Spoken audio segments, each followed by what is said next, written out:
পশ্চিম ঢেকিয়াজুলিৰ ৰঙালী বিহু সন্মিলনৰ চৌহদতে ঘেৰ দি ৰোপণ কৰা গছপুলিসমূহ কোনোবাই ঔষধ দি, কোনোবাই ভাঙি দি আৰু কোনোবাই উভালি নষ্ট কৰা দেখিবলৈ পোৱা গৈছে।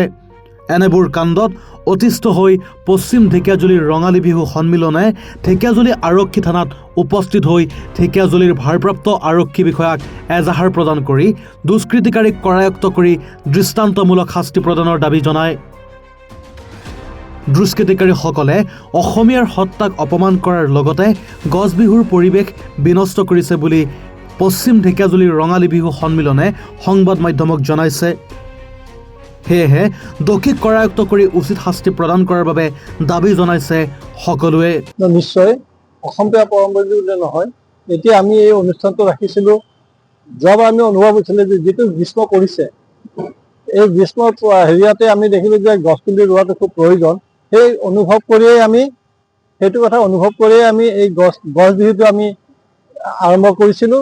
আৰু এই গছ বিহুটো আৰম্ভ কৰিছিলোঁ বিভিন্নজনৰ শুভক্ষণবিলাকত, কাৰোবাৰ জন্মদিন, কাৰোবাৰ বিবাহ বাৰ্ষিকী, ঠিক তেনেকুৱা শুভ স্মৰণীয় যি বিশেষ দিনবিলাক থাকে তেওঁলোকৰ সেই স্মৃতিতে আমি গছবিলাক ৰুইছিলোঁ। আৰু তাৰ যি ৰক্ষণাবেক্ষণৰ আৰু যিটো খৰচ, সেইটো আমাৰ নিজৰ ফালৰ পৰাই আমি বহন কৰিছিলোঁ। এই ক্ষেত্ৰত কথা হৈছে কি, আজি নৱেম্বৰৰ পৰা আমি আৰম্ভ কৰিছিলোঁ এইটো। আজি যোৱা 24 চনৰ নৱেম্বৰৰ পৰা আৰম্ভ কৰিছিলোঁ। ইতিমধ্যে আমি 12ডালকৈ গছপুলি ৰুলোঁ। তাৰে কেইটামান গছপুলি বিশেষ স্থানৰ সেই গছপুলিকেইডাল মাজতে ঔষধ দি পেলাই মাৰিছে। প্ৰথমতে আমি ভাবিছিলোঁ এইটো পানী চানীৰ অভাৱ হৈছে বা মৰিছে, কিন্তু পিছত দেখিলোঁ নহয়। আমি আকৌ যেতিয়া নতুনকৈ সেই ঠাইত গছপুলি ৰুলোঁ, সেই গছপুলিকেইডাল আকৌ কোনোবাই ভাঙি পেলাইছে আৰু কেইটামান উভালি পেলাইছে।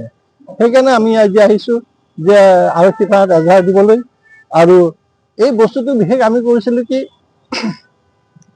এই গছপুলিকেইডাল দেখিছোঁ ই আমাৰ ঠাইত যেতিয়া গছপুলি ৰোৱা হ'ব আমাৰ বিহু পল্লীত, তাৰপিছতো যেতিয়া মাটিৰ অভাৱ হ'ব, আমি বিভিন্ন জেগাত যেনে নামঘৰত হওক, ৰাজহুৱা নামঘৰত হওক বা বিভিন্ন স্কুলত চৌহদত হওক, আমি বা বাটৰ কাষতত এনেকৈ ৰুম বুলি ভাবিছিলোঁ।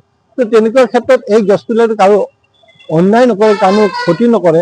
তেনেকুৱা ক্ষেত্ৰত এই যে গছপুলি ভাঙিলে সেইটো বিৰোধিতা কৰিছোঁ। আৰু আমি দুখো পাইছোঁ, আঘাতো পাইছোঁ। আৰু দুখে ইয়াৰ উচিত শাস্তি পাব লাগে, সেয়ে আমি কামনা কৰিছোঁ। আচলতে পশ্চিম ঢেকিয়াজুলি ৰঙালী বিহু উদযাপন সমিতিয়ে যি পদক্ষেপ লৈছিল, গছ পুলি সেউজীয়াকৰণৰ বাবে প্ৰচেষ্টা হাতত লৈছিল, ই সঁচাকৈ আদৰণীয়। কিন্তু সেই অঞ্চলত আচলতে গছ গছনি যথেষ্ট নাই। এতিয়া গছ গছনিৰ প্ৰয়োজন হৈছে আমাক। সেই পদক্ষেপ লৈছিল এটা কাৰ্যসূচীৰে।